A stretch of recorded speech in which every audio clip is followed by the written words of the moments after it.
কক্সবাজার শহর থেকে প্রায় 12 কিলোমিটার দক্ষিণে অবস্থিত হিমছড়ি।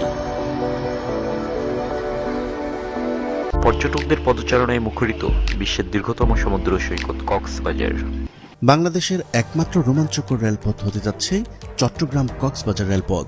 যাত্রাপথে আপনি চট্টগ্রাম কক্সবাজারের পাহাড়ি নদী, ঝিরি ও পাহাড়ি বন্যপ্রাণীর অভয়ারণ্য দেখার পাশাপাশি পূর্ব দিকে দেখা যাবে প্রায় হিমছড়িতে রয়েছে পাহাড়, সমুদ্র ও ঝর্ণার অপূর্ব মিলন মেলা, যা ভ্রমণ পিপাসুদের বিমোহিত করে।